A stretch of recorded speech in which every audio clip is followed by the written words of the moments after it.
Mesdames, Messieurs, merci de vous joindre à nous. Deux sujets d'actualité au cœur de ce 117e numéro de Par ici le débat, votre émission de débat libre, courtois et citoyen sur la CRTV. Le code pénal rénové, adopté récemment par les deux chambres du Parlement. Quelles innovations? Question lancinante surtout. Le président de la République va-t-il promulguer ce texte qui continue de nourrir la controverse, les débats? Hors de nos frontières, le non moins controversé Brexit, cet autre débat au-delà du référendum qui a conduit le Royaume-Uni de Grande-Bretagne et d'Irlande à claquer la porte de l'Union européenne. Pour quel avenir? Deux faits qui feront certainement date dans l'histoire contemporaine, opportunités et perspectives analysées par des panélistes triés sur le volet. D'abord, vous avez à ma gauche Maître Sim, qui est un avocat au barreau du Cameroun.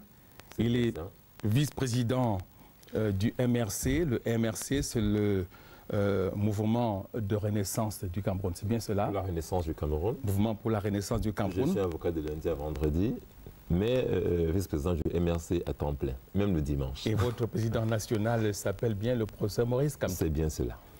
En face de vous, le docteur Mathias Eric Oona Guini, politologue, le libre penseur et chercheur à la fondation Paul Lango est là, ici à Yaoundé, est l'un des grands animateurs du débat politique ces dernières années au Cameroun. Bienvenue, docteur, comme on dit. Merci et bonsoir aux téléspectateurs. Nous aurons un troisième invité, le docteur Emmanuel Woniou, internationaliste que nous allons retrouver dans le deuxième module, à savoir le Brexit, la sortie de la Grande-Bretagne de l'Union européenne. Il assure avec maestria le cours sur l'intégration européenne à l'IRIC, l'Institut des relations internationales du Cameroun. Le débat est par ici, le débat est chez vous. Mais avant, pour vous mettre un nom, Theresa May. Theresa May, retenez bien ce nom, mesdames, messieurs, Theresa May est le nouveau Premier ministre chef du gouvernement britannique. Elle entre en scène ce mercredi 13 juillet 2016 à Londres, la capitale.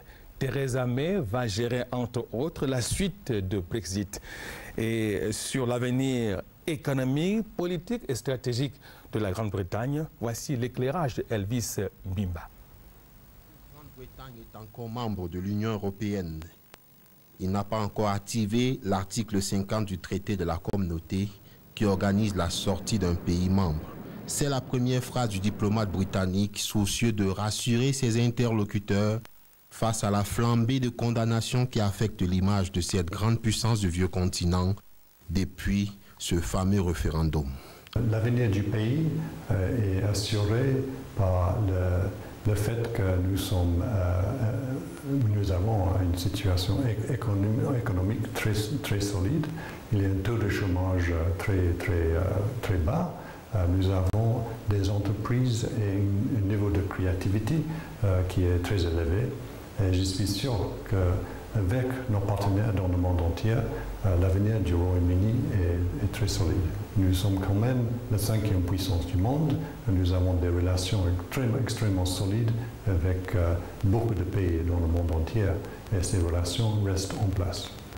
Le haut-commissaire britannique ne fait pas que défendre la place de son pays dans le monde. Il croit que les effets du Brexit seront maîtrisés avec l'OTAN. C'est pas possible d'avoir une décision si historique sans secouer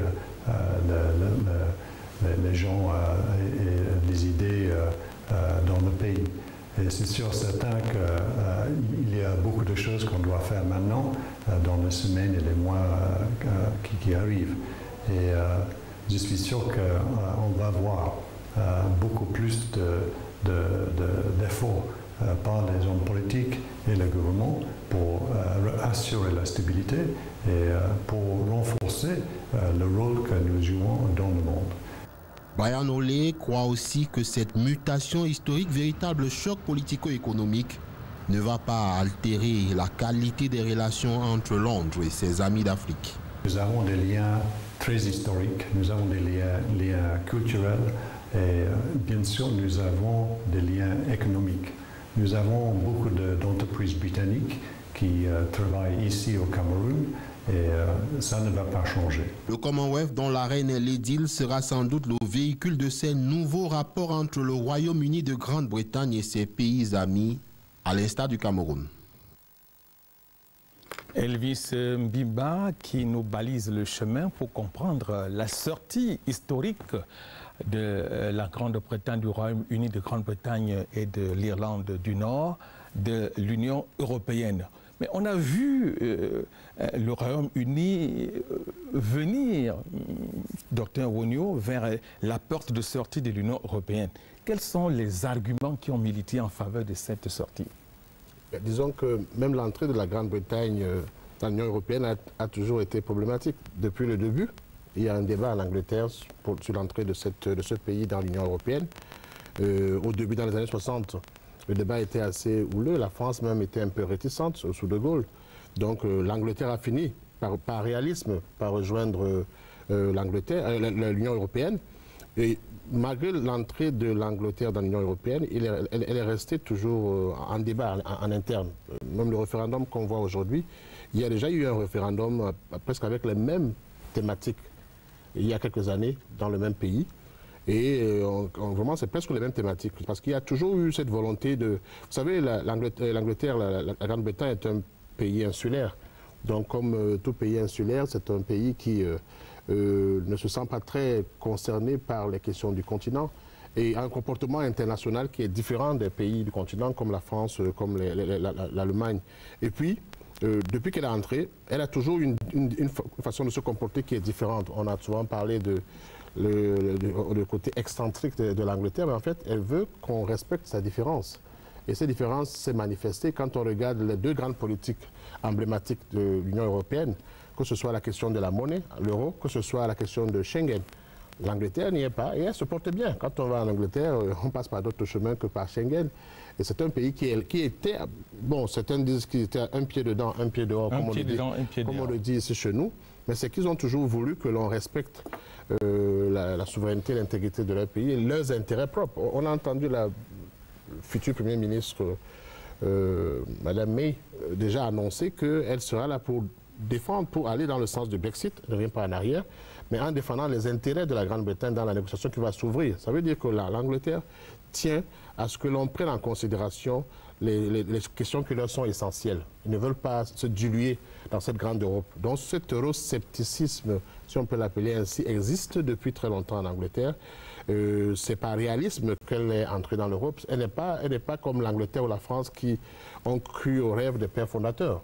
Donc, ce qui fait qu'aujourd'hui, nous voyons très bien que pour beaucoup de gens, l'Angleterre allait finir par sortir. Certains ont même salué. Michel Rocard, le Premier ministre français qui vient de mourir et décéder, disait même dans une dernière interview que l'Angleterre n'a qu'à partir. Comme ça, l'Europe se construira mieux. Ça veut dire que beaucoup de gens commençaient à penser que ça devenait plutôt un problème. L'Angleterre, comme l'ambassadeur l'a dit, tout ce qu'il a dit est juste. Le Premier ministre Cameron laisse un pays qui est quand même en bonne santé et qui était la deuxième puissance de l'Union européenne. Je ne pense pas qu'on s'est beaucoup inquiété, mais je pense que la rapidité avec laquelle un Premier ministre s'installe donne quand même une indication d'un pays qui sait qu'il faut aller vite. On a d'ailleurs parlé d'octobre, on a parlé de 2017, ça pouvait inquiéter. Je crois qu'aujourd'hui, on voit un pays qui a compris qu'il fallait rapidement qu'il y ait quelqu'un à la tête de l'État et qu'on commence à trouver facilement des voies de négociation possibles. Maintenant qu'elle a entendu les sons de cloche, elle a vu qu'il y a des divergences d'opinion même entre la France et l'Allemagne, qui sont les deux grandes puissances aussi de l'Europe. Ils ne sont pas sur la même longueur d'onde en matière de regard à porter sur le Brexit anglais. Docteur Mathias Eric, au Guinée, la Grande-Bretagne n'a qu'à partir, elle est finalement partie, elle a claqué la porte, avec d'ailleurs grand éclat. Comment les 27 se comportent-ils face à cette puissance, puisque le haut-commissaire disait que la Grande-Bretagne restera toujours une puissance. Comment les autres groupes, les autres éléments du groupe de l'Union européenne se comportent-ils face à la Grande-Bretagne? Désormais, la Grande-Bretagne a choisi la voie de la sortie. Et comme elle a choisi la voie de la sortie, elle ne s'inscrit plus de manière solidaire avec les autres États dans le processus de la construction européenne. Et ceux-ci vont en tirer les conséquences sur tous les plans. Sur le plan diplomatique, sur le plan économique et particulièrement commercial, sur le plan financier aussi et tout simplement sur le plan humain. Effectivement, comme le disait le docteur Wonyu, le comportement de la Grande-Bretagne a au moins en partie des déterminations qui sont liées à la géographie et à la géopolitique. C'est le souverainisme insulaire, c'est-à-dire la volonté de toujours marquer sa singularité face aux pays du continent qu'on considère comme envahissants. En même temps qu'il y a ce souverainisme insulaire, il y a également d'autres marques historiques qui déterminent le comportement de la Grande-Bretagne. En réalité, de ce point de vue, la Grande-Bretagne n'a jamais supporté d'être en quelque sorte le troisième acteur dans le leadership européen à côté de l'Allemagne et de la France. Et c'est ce qui a expliqué aussi ce comportement singulier. Maintenant, il faudra donc envisager la négociation et autant la Grande-Bretagne va négocier en faveur de ses intérêts, autant aussi les pays de l'Union européenne ne se laisseront pas faire pour tirer toutes les implications de cette sortie-là. On sait que Londres, c'était la principale place financière en Europe et déjà, il y a des rivalités qui se font jour autour de la succession de Londres. Est-ce que ce sera Paris? Est-ce que ce sera Francfort ou Amsterdam? On ne sait pas. Vous observez ces questions-là, Maître Sim? Oui, absolument. Moi, avant de répondre à la place financière qui va supplanter Londres, ou peut-être pas, je pense qu'il faut d'abord comprendre que, si je prends une image en droit ordinaire, ce qui s'est passé, c'est un vrai divorce. Vous savez, les divorces laissent toujours des conséquences. Qui garde des enfants, qui garde la maison, on fait quoi du mobilier qu'on avait ensemble? C'est un peu cela qui s'est passé avec le Brexit. Et il faut dire que les Anglais ne peuvent pas, les Britanniques ne peuvent pas penser que tout sera seulement positif. Il y aura certainement des conséquences négatives. Maintenant, c'est une affaire d'équilibre. Ils ont estimé souverainement que ce qui est positif par leur sortie dépasse ce qui est négatif en restant dans l'Union. Et la question aujourd'hui a été posée par l'Écosse. Vous savez, l'Écosse a voté majoritairement à presque 70% pour le maintien. Et le Premier ministre écossais est parti à Bruxelles à demander à haute voix que vraiment nous on veut rester dans l'Union européenne, aidez-nous à rester. Est-ce que l'Écosse va faire un référendum pour quitter la Grande-Bretagne? C'est l'une des questions qu'on peut poser. Maintenant, sur le plan purement financier, il est évident que Londres a des avantages comparatifs énormes qui lui donnent beaucoup d'avantages. Je pense que logiquement, la place forte financière de l'Europe restera certainement Londres. Parce que sur le plan fiscal, la Grande-Bretagne donne des meilleures garanties que l'Allemagne ou encore la France, dont le système fiscal est connu très rude. Je pense que Londres restera. Et en tout cas, si ce n'est pas Londres, ça va Paris, ça peut-être Francfort. Dans tous les cas, il faut tenir compte de ce que les grandes entreprises mondiales ont leur base à Londres et que Londres, sûrement, je crois, restera la grande place financière en Europe et pas Francfort, pas Paris. Docteur Emmanuel Wonyu, les vagues du Brexit se succèdent avec à l'horizon des incertitudes sur fond de défis économiques, défis unitaires. Est-ce que le Royaume-Uni va rester uni? Et il y a également des défis diplomatiques, mais aussi les défis stratégiques. Il y a également la sortie de l'Union européenne, mais l'OTAN qui reste là comme socle stratégique. Comment combiner tout cela? Et même le Commonwealth, comment la Grande-Bretagne va gérer tous ces défis-là? Je crois que Maître Sim l'a bien indiqué, hein, c'est comme un divorce. On n'a pas encore assez mesuré toutes les conséquences de ce divorce-là. J'observe d'ailleurs que dans les commentaires faits dans la presse internationale, les questions des rapports, même au sein de l'UACP, dans le cadre même des APE, on n'en parle même pas pour l'instant. Et c'est ça qui doit nous intéresser en tant qu'Africains, de savoir un peu ce que ça va devenir. Oui. Puisque l'Angleterre, le Royaume-Uni était un de ces pays-là, un de ces grands pays. Et que va devenir ce Commonwealth qui a rejoint la communauté européenne pour devenir l'Union européenne plus tard et a ramené dans ses bagages tous ces pays CEP, Caraïbes et Pacifique. Donc je me demande finalement il y a beaucoup de questions qui se posent aujourd'hui. Pour l'instant, on attend, je crois que l'Europe se prépare de son côté à ce divorce-là. Depuis le premier jour, selon les commentaires que l'on entend, on voit bien que les avocats, les juristes de l'Union européenne travaillent pour savoir quel genre d'accord possible entre l'Angleterre qui s'en va, puisque vous voyez bien qu'il y a des points de vue différents entre la France et l'Allemagne. L'Allemagne se rend compte qu'elle a beaucoup d'intérêt à rester proche de l'Angleterre, et la France, elle, n'a pas les mêmes rapports.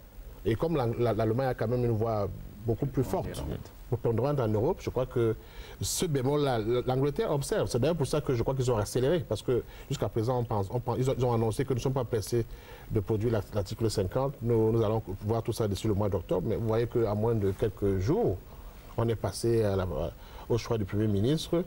Il faut quand même rappeler que ce Premier ministre est eurosceptique. Elle est pour le Brexit, même si elle est réaliste. Elle a dit qu'elle s'est négociée. Elle a rappelé qu'elle a toujours négocié, qu'elle connaît les principales personnalités européennes. Donc ils espèrent, elle a d'ailleurs elle-même dit, négocier au mieux de leurs intérêts. Donc je crois que toutes ces questions, l'OTAN, le Commonwealth n'a pas de problème puisque ça reste dans l'Empire britannique. Ils vont essayer peut-être via le Commonwealth d'impulser de nouveaux rapports avec les pays africains par exemple, puisque ça nous concerne. Mais je crois, et par rapport à l'OTAN, nous allons voir. Pour l'instant, ils sont d'abord dans la phase du divorce. Et à moins de lire dans une boule de cristal, on ne sait pas très bien où ils vont aller. Ce qui est sûr, ils rappellent fermement qu'ils vont négocier au mieux de leurs intérêts. Et je pense que l'Europe aussi, le docteur Onanguini l'a bien signalé, ce sera vraiment une bataille juridique à voir. Ce qui se passe là est exceptionnel. D'abord, l'Angleterre n'avait pas besoin de faire ce référendum, il n'était pas obligé. C'est à cause des débats internes, à cause d'une instrumentalisation politique interne, qu'une personnalité comme le Premier ministre britannique, qui a quand même laissé une économie florissante, lance ce référendum, oubliant qu'en général, dans les référendums, quand on lance un référendum, les gens ne répondent pas à la question que l'on pose. Les frustrations du moment apparaissent, le côté sentimental, humain apparaît, et c'est ça qui a fait que tous les référendums qu'on a vus ces dernières années, on s'est rendu bien compte que ces référendums, on ne répond pas à la question. Et aujourd'hui, on se rend bien compte qu'il était un très bon Premier ministre, il va partir, et peut-être qu'il ne restera pas comme un grand homme dans l'histoire de ce pays-là. Docteur Mathias Eric Onanguini, comment la Grande-Bretagne va gérer cette série de défis liés à ce coup politique qui, on va le dire, a produit plutôt un effet boomerang? La Grande-Bretagne, de toutes les manières, devra gérer les conséquences de sa décision de sortir de l'Union européenne. Et dans ce processus, la mise en place du nouveau gouvernement, dirigé par Mme Theresa May, est un élément important. C'est le positionnement initial que ce gouvernement-là va adopter, c'est sa capacité à négocier au mieux des intérêts de la Grande-Bretagne, sa capacité notamment à réduire les contraintes que le processus de sortie de l'Union européenne. On dit qu'elle a le même flegme que feu Madame Margaret Thatcher. On verra, on jugera elle a 59 ans, elle est d'un charisme inébranlable. On jugera le maçon au pied du mur pour voir effectivement de quoi il en retournera. Mais je pense que dans cette affaire, pour voir effectivement de quoi il en retournera. Mais je pense que dans cette affaire, l'élément écossais pourra avoir des effets en termes de détricotage de l'unité politique de la Grande-Bretagne. Parce qu'on avait déjà vu les accros identitaires qui se sont manifestés lors du dernier référendum en Écosse. Dans les conditions nouvelles, s'il y a référendum, je crois que ça va consacrer l'indépendance de l'Écosse. Je pense qu'on aura des effets sur la structure politique de la Grande-Bretagne qui, à terme, risque peut-être de disparaître. Maître Emmanuel Sim. Oui, je partage tout cela. Je pense que M. Cameron a pris un pari risqué, inutilement risqué. En réalité, c'était pour des problèmes personnels. Cameron pensait qu'il va gagner le référendum et que donc sa politique va neutraliser la contestation dans le Parti conservateur. Et sa cote de popularité. Oui, parce qu'il pose une question, le Dr. Moni vient de dire ça, il pose une question très simple. Mais les gens, eux, répondent à autre chose. Le débat a tourné finalement autour de l'immigration. Les gens disaient il y a beaucoup d'Arabes, il y a beaucoup de Noirs, il y a beaucoup de Polonais, on ne respecte plus ici, c'est notre pays, il faut qu'ils s'en aillent. They must go, ils doivent partir. Et du coup, on instrumentalise ce sentiment anti-étranger. Si quelqu'un ne travaille pas, on dit c'est parce qu'il y a des étrangers qui sont très nombreux, qui lui ont piqué sa place. Donc, je pense que c'était un pari absolument risqué que M. Cameron a pris et les conséquences sont celles qu'elles sont aujourd'hui. Mais je pense qu'il y aura également un pays très divisé. Le résultat du référendum était très serré. C'est-à-dire vraiment que ceux qui étaient pour la sortie sont presque autant nombreux que ceux qui voulaient rester. Quand un référendum est net, 80%, 90%, il y a un consensus pratiquement fait. Mais là, il y a deux Grande-Bretagne aujourd'hui. Et même il y a même des marches de soutien, des marches, des manifestations qui demandent qu'on revienne au résultat du référendum. On ne reviendra sûrement pas au résultat du référendum. Mais les Britanniques se disent, nous qui avions nos avantages avec l'Europe, qui avions des postes de travail à Paris, à Francfort et ailleurs, qu'est-ce qu'on va faire? Est-ce qu'on va rentrer maintenant à Londres alors que les avantages, on les avait, et ainsi de suite. Même des Anglais se posent des questions aujourd'hui. Mais moi, ce qui me fait quand même sourire souvent, c'est que la Grande-Bretagne a une chance inouïe, c'est sa langue. La Grande-Bretagne va quitter l'Europe. Malheureusement, l'anglais restera une langue de travail parce qu'on ne peut pas faire autrement que d'utiliser l'anglais. Pour qu'un Français parle en allemand, c'est en anglais. Pour qu'un Polonais parle à un Espagnol, à un Tchèque, c'est en anglais. Donc, c'est la chose la plus risible, c'est que l'Angleterre quitte l'Union européenne, ou la Grande-Bretagne, mais elle laisse quand même sa langue comme instrument de travail parce qu'il est impossible aujourd'hui, dans l'Union européenne, de ne pas utiliser la langue. Et je pense que peut-être ça montre bien que ces gens sont partis, mais il restera beaucoup de choses entre eux. J'ai dit, quand on était mariés, même si on divorce, au moins, on se rend visite parce que les enfants doivent être protégés. Observation d'abord. Je vois le docteur Emmanuel Wonu préparer une réaction, mais voici une question qui devrait être en sous-main par rapport à cette réaction. Je vous laisse, oui, allez-y. Voilà un cas, au moment où l'Union européenne se construit, a atteint même un certain degré de construction, il y a des ensembles régionaux, sous-régionaux en Afrique qui se construisent. Et la tête de pont, un ténor de l'Union européenne s'en va, brisant un peu la dynamique unitaire en Europe. Est-ce que cela peut avoir un effet boule de neige dans nos structures si fragiles en Afrique? Je voulais quand même relever deux petites choses avant de répondre à votre question. D'abord, savoir qu'on n'a pas encore assez mesuré le rôle des médias dans cette affaire-là, parce que les médias ont quand même joué un rôle très fort en focalisant sur cette question. Très fort, négatif ou positif? On dira finalement peut-être négatif, parce qu'ils ont focalisé sur ces questions d'immigration et on n'a pas assez mesuré les éléments de contexte, parce que c'était un contexte quand même d'euroscepticisme généralisé en Europe depuis un temps. On le voit en Italie, en France, on le voyait en Angleterre. Et pendant toutes ces campagnes, on a vu comment... Et puis, la question récente des migrants, la façon dont ça a été géré par un pays comme l'Allemagne, faisait peur à l'Angleterre et tout le reste. Je voulais quand même relever ces éléments avant de dire que... Bon, et puis, ce qui est étonnant et qui sera certainement réfléchi beaucoup de gens, c'est ceux qui ont mené cette bataille, les deux principaux meneurs de la bataille, ont fui. Dans l'histoire, je me suis rappelé comment on fui mener une bataille. Expliquez-vous davantage, docteur. Boris Johnson a démissionné le lendemain parce qu'il n'est pas capable de diriger le gouvernement. L'autre a démissionné parce qu'il a dit qu'il démissionnait parce que sa bataille est terminée. Il était dans le monde de la finance, je crois, et il retourne dans son monde de la finance. Il voulait seulement voir, son rêve, c'était de voir l'Angleterre sortir de l'Union européenne. Maintenant qu'il a fini, il ne veut plus rien du tout.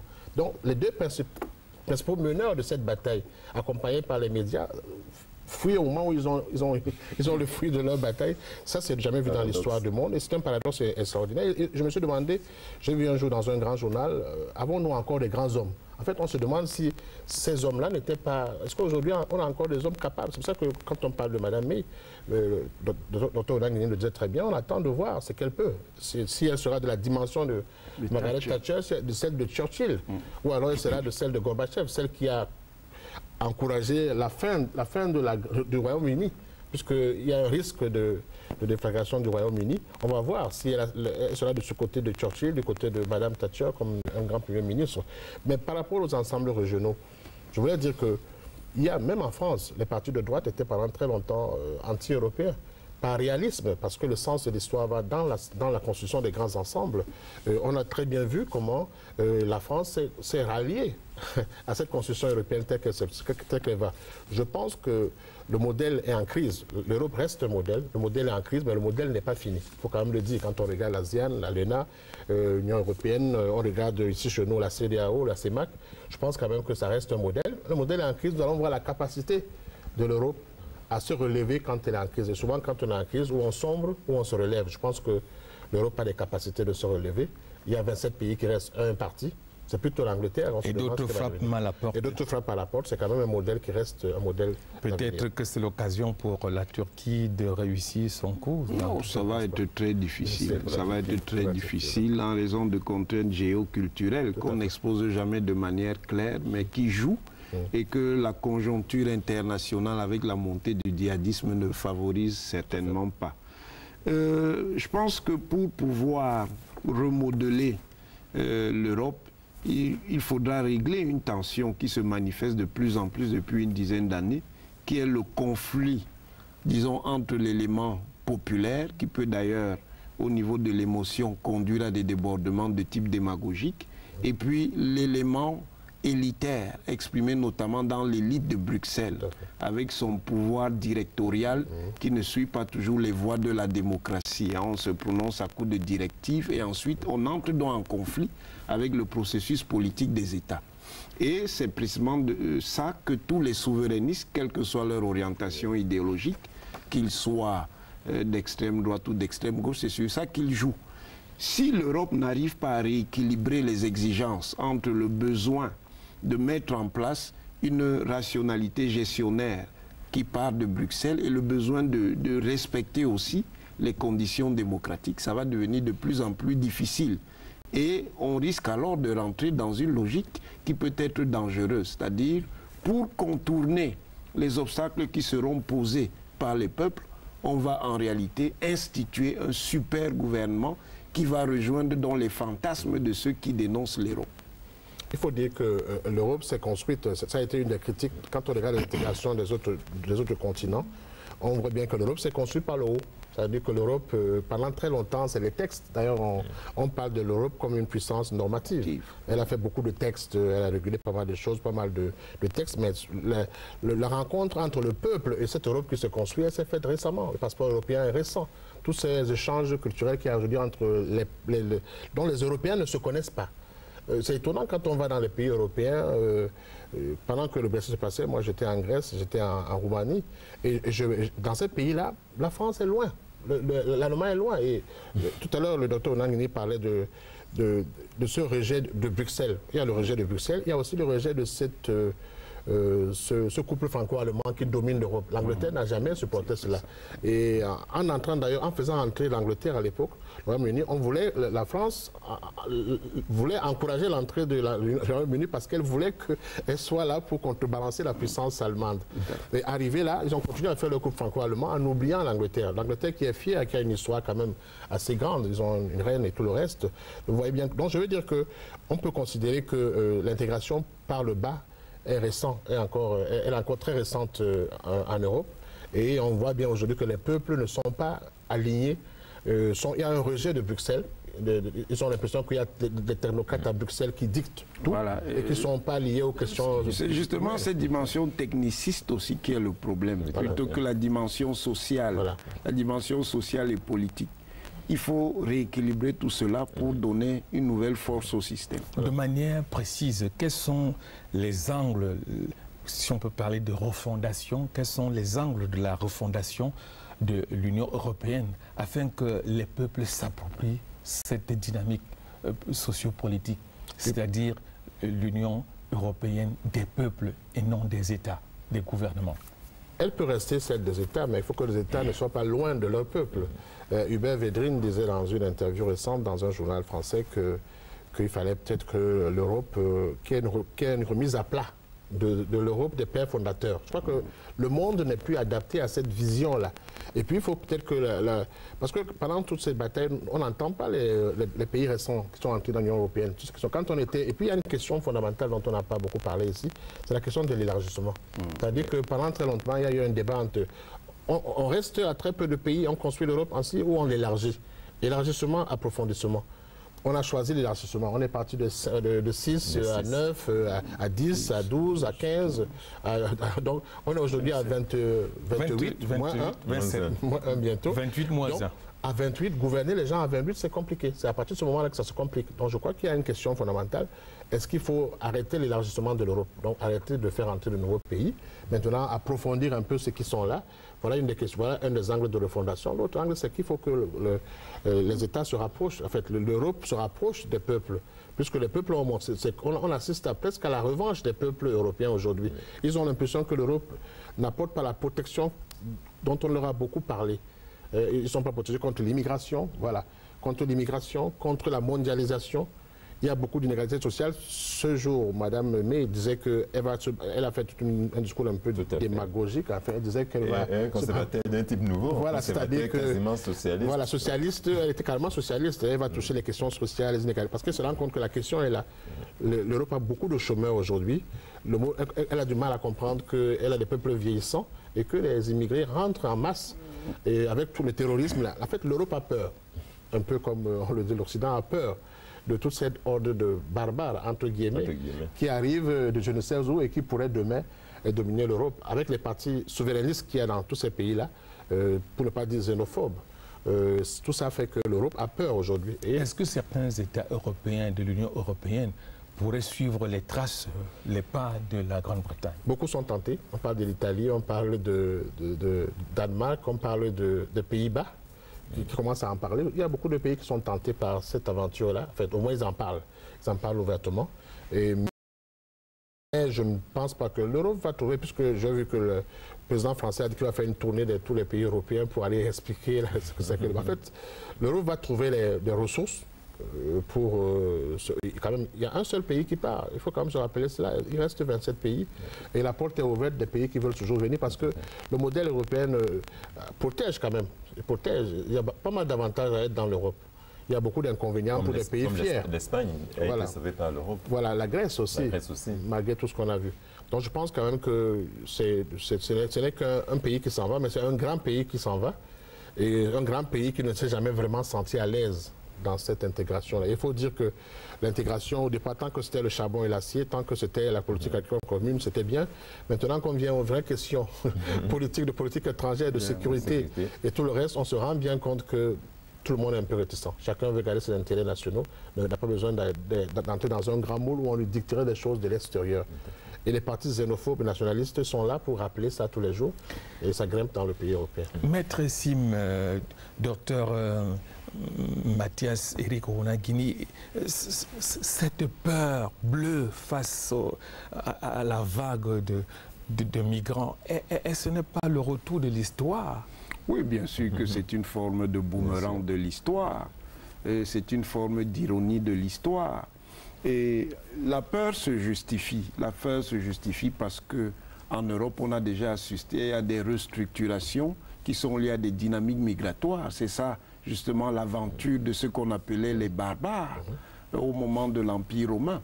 Et donc, en se fondant même de manière fantasmatique sur ces références, face justement à des gens qui viennent de communautés de civilisations différentes, on a peur. Et cette peur, elle peut se comprendre. Elle est l'effet mécanique du vieillissement. Tout à fait. Du vieillissement non seulement démographique, mais historique. Hein. Vous vous rappelez de la polémique de Donald Rumsfeld sur la vieille Europe. La vieille Europe n'est pas qu'un mot. Oui, moi je voulais sortir peut-être un truc très simple que le docteur Wagnou disait tout à l'heure, peut-être qu'il n'est pas allé au bout. Qu'est-ce que nous on fait, nous les Africains, en regardant ce qui s'est passé en Europe? Qu'est-ce qu'on fait? Écoutez, nous avons, nous en Afrique, une certaine Union africaine. D'ailleurs, je me demande toujours comment on fait. Parce que le modèle européen, il y avait des critères de convergence qui permettaient d'être acceptés dans l'Union européenne. Nous, en Afrique, on a décidé un matin qu'on fait l'Union africaine. Aucun critère de convergence, tout le monde est dans l'Union africaine. Et cette Union africaine, ce n'est pas celle des peuples, malheureusement, c'est un syndicat de chefs d'État. Qu'est-ce qu'on fait demain? On n'a pas un Parlement africain. Ah, il y en a un Parlement africain. Mais le Cameroun a désigné des gens. Sur quelle base on a désigné des parlementaires camerounais pour y aller? Je n'en sais rien. Et on peut penser à un modèle plus efficace pour que les Africains se sentent plus liés, par exemple, en mettant des élections parlementaires africaines où les Camerounais votent des députés qui vont à cette assemblée africaine. Parce que nous, on a fait effectivement le contraire. Je pense qu'il y a des leçons que l'Afrique peut tirer de ce qui s'est passé en Europe avec le Brexit, mais également de comment l'Europe se construit. Est-ce que nous restons des micronations, chacun étant dans son coin, ou est-ce que nous faisons vraiment un minimum de politique commune? L'Union africaine a quoi comme politique commune aujourd'hui? Pas grand-chose. Il y a des chartes qu'on a prises. Chaque État, à sa vitesse, se met en conformité avec les chartes, mais on ne sent pas qu'il y ait une vraie Union africaine. Je pense que nous devons là trouver un moyen de regarder ce qu'on fait de bien ailleurs et de laisser ce qui est fait de mauvais pour tirer les bénéfices les meilleurs pour notre continent. Et voici venu le temps des conclusions. Votre conclusion ou alors vos conclusions sur les deux thèmes, à savoir le code pénal et le Brexit. Bien, écoutez, sur le code pénal, je dis ceci, il faudrait que je supplie, si je peux dire comme ça, le président de la République d'écouter enfin l'autre peuple. C'est le chef de l'État, c'est un père de famille. Il n'a pas que des enfants d'une seule mère, ceux qui sont majoritaires à l'Assemblée nationale. Et il y a d'autres enfants qui demandent autre chose. Je pense qu'il faut qu'il écoute. Sur le Brexit, je pense qu'on a tout dit. L'Europe va trouver des moyens de se battre mieux. Et là, je prends une image un peu sportive. On a vu une équipe l'autre jour perdre son meilleur joueur et devenir plus forte au point de gagner la Coupe d'Europe. Donc, parfois, un maillon fort peut partir, mais donner l'occasion à ceux qui restent de se sauver et d'être plus forts.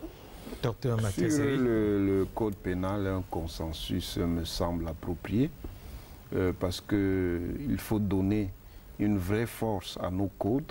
Le droit est très important pour structurer la société, d'autant plus que nous voulons être, comme nous disons, émergents. Nous avons besoin d'un droit consensuel, prévisible et accepté par tous. Sur l'Union européenne, je partage tout à fait ce que Maître Sim a pu dire. Bon, je n'ajouterai pas autre chose. La conclusion? Oui, disons qu'on est tous d'accord. Hein, ce qui est plus important, vu d'Afrique, c'est que nous devons tirer les leçons de ce qu'ont les autres. Je veux dire que voilà un modèle de construction européenne qui s'est fait. Il a bien parlé de l'Union africaine. L'Union africaine, nous on dit quand on enseigne ces questions-là, qu'on a copié les textes, mais pas la méthode. C'est-à-dire que bon, l'Union européenne, l'Union africaine, bon, ça ressemble un peu à l'Union européenne. En apparence. Oui, en apparence, mais la méthode n'est pas la même. On a pris les mêmes pays de l'OUA, on les a reversés dans l'Union africaine. Et il n'y a qu'à voir, moi, il y a une image forte qui m'a beaucoup marqué, c'était les cinquantenaires de l'OUA, Union africaine. Après le discours des présidents européens, donc président Hollande et tous nos chefs d'État sont partis, il est resté peut-être 5 ou 6 chefs d'État à la clôture. Donc ça veut dire que même pour célébrer les 50 ans de ce qui est pour nous notre projet, nous sommes dans un monde qui va vers la globalisation, qui est dans la globalisation et qui se construit en grands ensembles. L'intégration reste quelque chose de fondamental. Donc l'Europe est en crise, mais l'Europe n'est pas finie. Elle va se redimensionner, se reconstruire. Nous devons regarder toutes ces étapes-là et voir comment nous-mêmes nous pouvons nous inscrire dans ce sens de l'histoire qui permet que nous nous construisions en grands ensembles et que nous arrêtons d'être des micro-États qui ne pèsent rien sur la scène internationale. Voilà. Mesdames et messieurs, le débat était bel et bien par ici. Nous le refermons en vous donnant rendez-vous le mois prochain. Ce sera un autre débat. Merci aux panélistes pour leurs éclairages. Merci d'avoir suivi et à bientôt sur cette antenne. Restez sur la CRTV.